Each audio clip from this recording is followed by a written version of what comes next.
Hi hello నమస్తే this is Suvarna welcome to Suman TV. ఈరోజు నాతో పాటు చాలా ఇన్ఫర్మేషన్ ఇవ్వడానికి రెడీగా ఉన్నారు ప్రముఖ ల్యాప్రోస్కోపిక్ డాక్టర్ శ్రీధర్ రెడ్డి గారు. ప్రముఖ సర్జన్ అని కూడా చెప్పొచ్చు. బేసిక్గా రీసెంట్ టైమ్స్లో ఏంటంటే జనరేషన్తో సంబంధం లేకుండా చాలా ఇష్యూస్ మనం చూస్తూ ఉన్నాము. మెయిన్గా ఈ మధ్య కాలంలో ప్రతి ఒక్కరికి పైల్స్ సమస్య గురించి వింటూ ఉన్నాము. సో ఈరోజు పైల్స్ గురించి మోర్ ఇన్ఫర్మేషన్ ఇవ్వడానికి శ్రీధర్ రెడ్డి గారు రెడీగా ఉన్నారు. ఆయనతో మాట్లాడదాం. సో డాక్టర్, బేసిక్గా ఫిస్టులా అసలు ఇది ఎలాంటి వాళ్ళలో ఎక్కువగా వస్తుంది? ఇది రావడానికి ప్రధాన కారణాలు ఏంటి? ఒకవేళ రాకుండా ఉండాలంటే ఎలాంటి జాగ్రత్తలు తీసుకోవాలి? చాలామంది భయపడే డిజీజ్ ఏంటి అంటే ఫిస్టులా. చూడడానికి చిన్న డిజీజ్ లాగానే ఉంటుంది, కానీ చాలామంది వరి అయ్యేది కానీ, లేకుంటే భయపడేది కానీ, దీనికి సర్జరీస్ అంటే ఒక రకమైన భయం ఉండేది కానీ, లేకపోతే వాళ్ళ కంప్లీట్ డిప్రెషన్లోకి వెళ్ళడానికి ఇది ఒక డిజీజ్ సరిపోతుంది. ఇంకే మేజర్ డిజీజ్ అవసరం లేదు. చూడడానికి చిన్న డిజీజ్ లాగానే ఉంటుంది, కానీ ఈ డిజీజ్ ఇచ్చే డిప్రెషన్ అనేది చాలా పెద్ద డిప్రెషన్. ఎందుకు అంటే ఈ ఫిస్టులాస్ అంటే ఏంది, నథింగ్ బట్ యానల్ కెనాల్ అంటే మోషన్ చుట్టూ ఉండే చిన్న చిన్న గడ్డలు పగిలిపోయి ఒక చిన్న దారి ఫామ్ అయిపోయి అక్కడ నుంచి మనకు చీము అనేది కారుతూ ఉంటుంది. ఇట్లా అంటే ఈ చీము బయటికే కారణమే కాకుండా దీని కనెక్షన్ ఎక్కడ ఉంటుంది అంటే మోషన్ పోయే ద్వారం లోపల ఉంటుంది.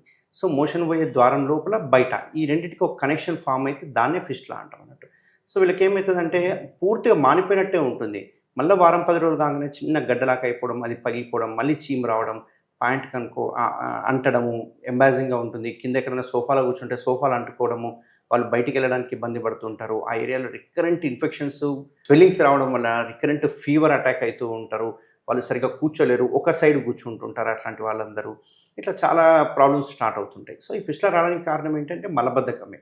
సో ఈ మలబద్ధకం రావడం వల్ల ఏమవుతుందంటే వాళ్ళకి ఎప్పుడో ఒకసారి అక్కడ ఆ ఏరియాలో చీము గడ్డలు అంటారు కదా, షెక్ గడ్డలు అంటారు, పింపుల్స్ టైపు అట్లాంటి గడ్డలు అవుతూ ఉంటాయి. దీన్ని మనము పెరియానల్ యాబ్సెస్ అంటుంటాం. సో ఇది మోషన్ పోయే ద్వారం అనుకోండి, ఇక్కడ గడ్డ అయింది అనుకోండి. ఈ గడ్డ అయిన వెంటనే చాలామంది ఏం చేస్తారంటే డాక్టర్ దగ్గరికి వెళ్ళి చూయించుకోవడానికి ఇబ్బంది ఉండి ఏదో లోకల్లో ఉన్న మందులు వాడడం, యాంటీబయాటిక్స్ వాడడం చేస్తుంటాం. ఇట్లా వాడడం వల్ల ఏమవుతుందంటే ఆ గడ్డ లోపలికి అబ్జర్వ్ అవుతుంది. చిన్న గడ్డ అనుకోండి, అబ్జర్వ్ అవుతుంది. కొందరికి డయాబెటీస్ ఉండొచ్చు, లేకుంటే ఇమ్యూనో డిప్రెషన్ ఉండొచ్చు. అట్లాంటి వాళ్ళకి ఏమవుతుందంటే ఇమ్యూనో కాంప్రమైజ్ ఉన్న వాళ్ళకి ఆ గడ్డ సడన్గా పెరిగిపోతుంది. సడన్గా పెరిగిపోయి బయట పగిలిపోవడం అనేది జరుగుతుంది. సో ఈ పగిలిపోయే క్రమంలో వాళ్ళకు నొప్పి పోతుంది, అన్నీ పోతాయి. కానీ ఎప్పుడైతే ఇది పగిలిందో ఈ లోపల కూడా పెరుక్కుంటూ మోషన్ పోయే ద్వారం లోపల కూడా పగులుతూ ఉంటుంది. దీన్నే ఫిస్టులా అంటాం. అంటే ఇప్పుడు లోపలికి బయటికి ఒక కనెక్షన్ ఫామ్ అయిపోతుంది. ఆ కనెక్షన్ ఫామ్ అయిపోయి మోషన్ పోయినప్పుడల్లా మోషన్ ఉన్న బ్యాక్టీరియా అంతా ఇందులోకి వచ్చేసి దీని నుంచి బయటికి రావడం జరుగుతుంది. సో చూడ్డానికి ఏం కనపడదు, చిన్న పొక్కులాగా చిన్న గుల్లలాగా కనిపిస్తుంటుంది. బట్ అందులో నుంచి కంటిన్యూస్గా చీమ్ అనేది వస్తుంటుంది. దీన్నే మనం ఫిస్టులా అంటుంటాం. అసలు ఈ ఫిస్టులా అనేది ఎందుకు వస్తుంది అసలు ప్రధానంగా? ఈ ఫిస్టులా రావడానికి మెయిన్ ఏంటంటే మలబద్ధకం ఒకటి కారణము. రెండవది అన్హైజీనిక్ ఫుడ్ కావచ్చు, లేకపోతే ఎక్కువ చెమట రావడం కావచ్చు, ఇచ్చింగ్ ఎక్కువ కావడం వల్ల కావచ్చు. అక్కడ లోపల కొన్ని గ్లాండ్స్ అని ఉంటాయి. మనకి స్వెట్ గ్లాండ్స్ ఎట్లా ఉంటాయో యానల్ కెనాల్లో కూడా ఇక్కడ గ్లాండ్స్ ఉంటాయి. ఆ గ్లాండ్స్ బ్లాక్ అవ్వడం వల్ల అక్కడ నుంచి చీమ్ అనేది పెరిగిపోయి ఈ ఫిస్టులాలు అనేది ఫామ్ అవుతుంది. ప్రధానంగా ఏ ఏజ్లో ఉన్న వాళ్ళకి ఇది అటాక్ అవుతుంది డాక్టర్? ఈ ఫిస్టులాకి ఏజ్ అంటూ ఉండదు. ఎవరికైతే అక్కడ షెగ్గడ్డలు అయినాయో, లేకుంటే స్వెల్లింగ్స్ అయినాయో వాళ్ళందరికీ ఫిస్టులా ఫామ్ అయ్యే అవకాశాలు ఉంటాయి. ఈ యాబ్సెస్ ఎప్పుడైతే కరెక్ట్ టైంకి కనుక మనము దాన్ని ఇన్సిషనల్ డ్రైనేజ్ చేసి మొత్తం చీమంతా బయటికి తీసేస్తే కనుక ఫిస్టులా ఫామ్ అయ్యే అవకాశాలు 50 to 70% తక్కువ ఉంటుంది.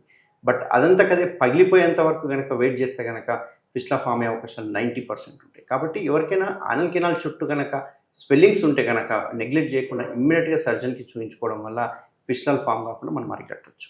ఇది చూడడానికి చాలా చిన్నదిగా ఉంటుంది కానీ ఈ వ్యాధి తీవ్రత ఎక్కువగా ఉంటుందని అన్నారు. సక్సెస్ రేట్ ఎంత ఉంటుంది అసలు ట్రీట్మెంట్ తీసుకున్న తర్వాత? అంటే మళ్ళీ ఫ్యూచర్లో ఇది రాదు అని మాత్రం ఒక డెఫినేషన్ ఇవ్వగలమా ఇలాంటి ఫేస్ చేస్తున్న వాళ్ళకి? ఈ ఫిస్టులాలు రాదు, సర్జరీ చేసిన తర్వాత నేను 100% గ్యారంటీ ఇస్తాను. ఇంతవరకు ఏ సర్జన్ లేరు, అమెరికా కాదు ప్రపంచంలో ఎక్కడ పోయినా కానీ ఫిస్టులాకి ఏ సర్జన్ 100% గ్యారంటీ ఇవ్వడు. ఎందుకు ఇవ్వడం అంటే ఇక్కడ వచ్చిన లాజిక్. సో ఈ ఫిస్టులాకి మీకు అందరికీ తెలుసు, ఓపెన్ సర్జరీ గురించి మీరు అందరూ వినిండొచ్చు. సో ఓపెన్ సర్జరీలో ఏం చేస్తాం, ఈ రకంగా మొత్తం కట్ చేసేస్తాం. ఈ రకంగా కట్ చేయడం వల్ల ఏమవుతుందంటే ఆ ఏరియాలో కొన్నిసార్లు మోషన్ కంట్రోలింగ్ చేస్తే కండరాలు కట్ అవ్వచ్చు. అక్కడంతా ఓపెన్ చేయడం వల్ల అక్కడ డ్రెస్సింగ్ చేసుకోవడానికి 2 నెలలు టైం పట్టవచ్చు. ప్లస్ అంతేకాకుండా మోషన్ అంతా అంటుకోవడము, డ్రెస్సింగ్ చేసేటప్పుడు విపరీతంగా నొప్పి ఉండడము, కుట్లు వేయడము, మళ్ళీ కుట్లు తీసేయడము, చీము గారడం, ఇవన్నీ ఒక 2 months సఫర్ అవుతుంటారు ఓపెన్ సర్జరీలో. ఇంత చేసిన సక్సెస్ రేట్ ఎంత ఉంది అంటే 70 to 80% ఉంటుంది. బట్ మన ట్రీట్మెంట్ రేంజ్ హాస్పిటల్లో మనం చేసే సర్జరీ ఏదైతుందో కంప్లీట్ లేజర్ సర్జరీ. దీనిలో లేజర్లో కూడా చాలా రకాలు ఉంటాయి. ఫిలాక్ అని, డిఎల్పిఎల్ అని, ఎండోరెక్టల్ ఫ్లాప్స్ అని. అంటే ఒక్కొక్క పేషెంట్ యొక్క కండిషన్ బట్టి ఒక్కొక్క సర్జరీ చేస్తుంటాం. ఈ ఏ సర్జరీ చేసినా కానీ ఎటువంటి కోత లేకుండా చేస్తూ ఉంటాం అన్నట్టు. సో ఇక్కడ లేజర్లో మనం ఏం చేస్తామంటే ఈ ట్రాక్ట్ ఏదైతే ఉందో దీని ఎటువంటి కటింగ్ లేకుండా దీన్ని ట్రాక్ని మొత్తాన్ని లేజర్తో కాల్చేయడం జరుగుతుంది. సో లోపల ఓపెనింగ్ని బయట ఓపెనింగ్ని క్లోజ్ చేయడం జరుగుతుంది అన్నట్టు. సో ఆ క్లోజ్ చేసే టెక్నిక్స్ని బట్టి సక్సెస్ రేట్ అనేది డిపెండ్ అయి ఉంటుంది. సో ఓపెన్ చేసినా లేజర్ చేసినా సక్సెస్ రేట్ సేమే, 70-75% మాత్రమే సక్సెస్ రేట్ ఉంటుంది. లేజర్ చేయడం వల్ల ఎటువంటి కోత ఉండదు కాబట్టి వాళ్ళు నెక్స్ట్ డే డిశ్చార్జ్ అవ్వచ్చు, వాళ్ళు ఎటువంటి పనులైనా చేసుకోవచ్చు, ఎటువంటి డ్రెస్సింగ్స్ కానీ ఎటువంటి పథ్యం కానీ ఇట్లాంటివన్నీ అవసరం ఉండదు.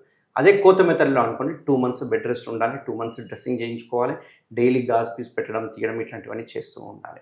అంతేకాకుండా ఇక్కడ ఇంకో ఇంపార్టెంట్ పాయింట్ ఏంటి అంటే నేను 70-75% సక్సెస్ అని చెప్పాను. బట్ మరి ఆ 20-25% ఎక్కడ పోయింది అంటే ఇది కంప్లీట్ పేషెంట్ చేతిలో ఉంటుంది. ఈ పేషెంట్ హ్యాండ్లో ఏముంటుందంటే మనం ఈ ఏరియాలో ఏ సర్జరీ చేసినా కానీ నెక్స్ట్ డే మోషన్ పాస్ చేస్తారు. సో ఆ మోషన్ మళ్ళీ ఇక్కడ అంటుకోవడం అనేది జరుగుతుంది. ఇట్లా అంటుకోవడం వల్ల మళ్ళీ అక్కడ చీమగడ్డలు ఫామ్ అవ్వడం ఇట్లాంటివన్నీ చేస్తుంటాం. కాబట్టి 25% పేషెంట్ ఏంటంటే అక్కడ హైజీన్గా పెట్టుకోవడం కావచ్చు, ఫుడ్ కానీ మనం చెప్పినట్టుగా తీసుకోవడం కానీ, ఆ ఏరియా ఎంత క్లీన్గా పెట్టుకోవడము, స్విచ్ బాత్ చేయడము, మంచి నీట్ డ్రెస్సింగ్స్ చేయించుకోవడము, ఏదైతే ఓపెన్గా పెట్టిన ఏరియా ఇట్లాంటివన్నీ తీసుకుంటే కనుక ఈ ఫిస్టులాలో 90-95% సక్సెస్ అయ్యే అవకాశాలు ఉంటాయి. ఇప్పటిదాకా టీఆర్హెచ్ అంటే ట్రీట్మెంట్ రేంజ్ హాస్పిటల్లో 5,000 ఆపరేషన్స్ చేసి ఉంటాము. అంతా చూసుకుంటే కనుక <10% మాత్రమే రికరెన్స్ రేట్ ఉంది. 90% సక్సెస్ రేట్ అనేది మనం ఛాలెంజింగ్ ఇవ్వగలుగుతున్నాం. Right, thank you doctor, thanks so thank much. You.